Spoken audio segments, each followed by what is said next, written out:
Hi, everybody. I just wanted to give you a quick video that explains how to participate in the scoring process.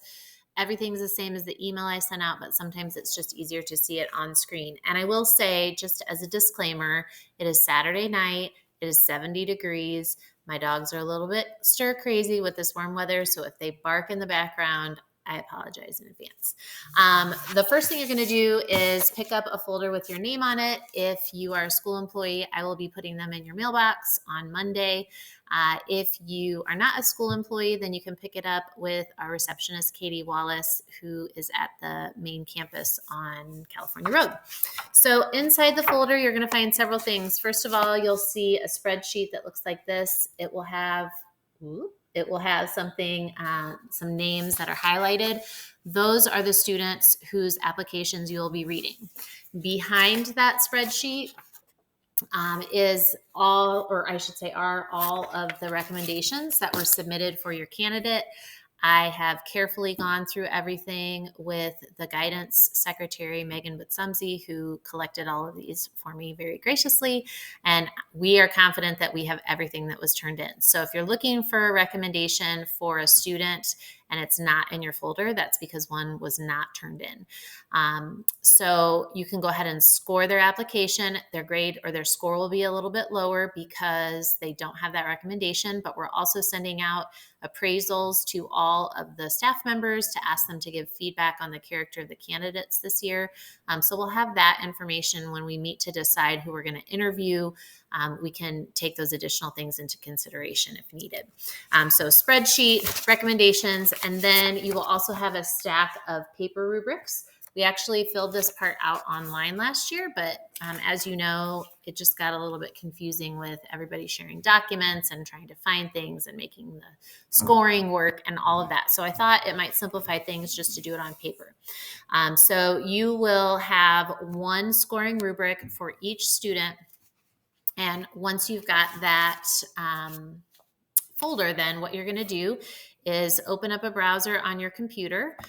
You are going to type in bit.ly/EHSSF, that's Elkhart High School Scholarship Foundation, scoring, and it should take you to the scoring rubric. Now, you already have access to this. This is the same form that we used last year, just updated with our new applicants in it. So you should still be able to access it from your Google Drive, but I just wanted to make it a little bit easier to get to, so I went ahead and attached it to a shorter web address.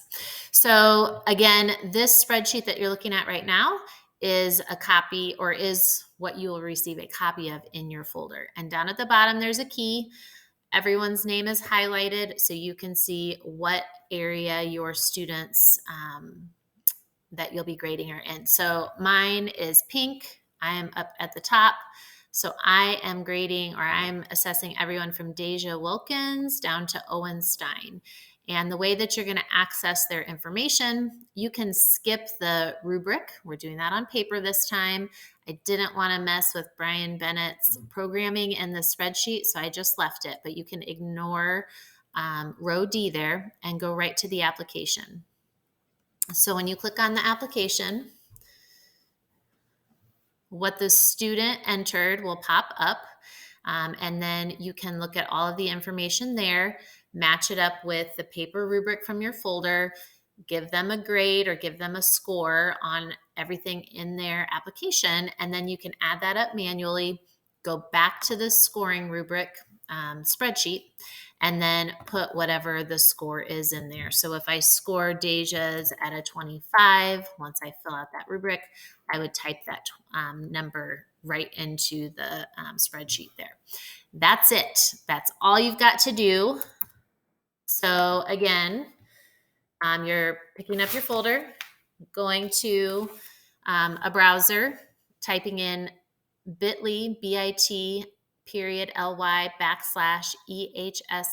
scoring, opening up this spreadsheet, finding your applications. You should have around 10 different applications to read based on how many students submitted applications this year.